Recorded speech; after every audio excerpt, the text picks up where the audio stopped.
Hello guys, good morning. അങ്ങനെ ഇതാ സൂര്യനൊക്കെ ഉദിച്ച് നേരത്തെ ആയിരുന്നിട്ട് ഞാൻ പുറത്തിറങ്ങിയിട്ടുണ്ടായിരുന്നത്. അങ്ങനെ ആ ഒരു വീഡിയോ എടുത്തിട്ട് പിന്നെ ഞാൻ ഈ ഒരു ശംഖുപുഷ്പം നാഗ് പൂത്ത് നിൽക്കുന്നുണ്ടായിരുന്നു കേട്ടോ. അപ്പോൾ ഇത് വെച്ചിട്ടൊരു എനർജി ഡ്രിങ്ക് ഉണ്ടാക്കാൻ പറ്റുമെന്ന് ഉമ്മ പറഞ്ഞിട്ടുണ്ടായിരുന്നു.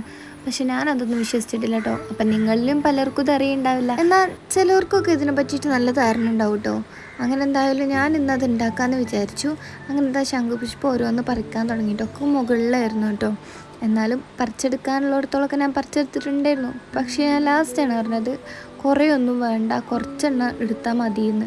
അങ്ങനെ എന്താ ഞാൻ പൂ പറിക്കാൻ എത്തിയപ്പോഴാണ് കേട്ടോ ഇയാളെ കണ്ടത്. എന്തായാലും ഞാൻ പൂ പറിക്കണ കണ്ടപ്പോൾ അവിടുന്ന് വേഗം മാറിയിട്ട് വേറെ പൂവുമ്മക്കൊക്കെ പോയിട്ടുണ്ടായിരുന്നു കേട്ടോ. അങ്ങനെ ഇതാ ഇതുമ്മ പോയി, പിന്നെ അതാ വേറെ സാധനത്തിൽ നിൽക്കും. എന്തായാലും അതവിടെ കളിക്കട്ടെ എന്ന് വിചാരിച്ച് ഞാൻ പോയിട്ട് ഈ ഒരു ഡ്രിങ്ക്, അതായത് ആ ഫ്ലവറൊക്കെ ഒരു പാത്രത്തിലിട്ടിട്ട് കുറച്ച് വെള്ളം പറഞ്ഞ് തിളപ്പിച്ച ഈ ഒരു സംഭവം അങ്ങനെ രാവിലെ തന്നെ കുടിച്ചാൽ കുറേ ഹെൽത്ത് ഇഷ്യൂസൊക്കെ മാറുമെന്ന് കേട്ടിട്ടുണ്ടായിരുന്നു. അപ്പോൾ ഞാനും അത് കുടിച്ചിട്ടുണ്ടായിരുന്നു. അടുത്ത വീഡിയോ ഇത്രയേ ഉള്ളൂ. Thanks for watching.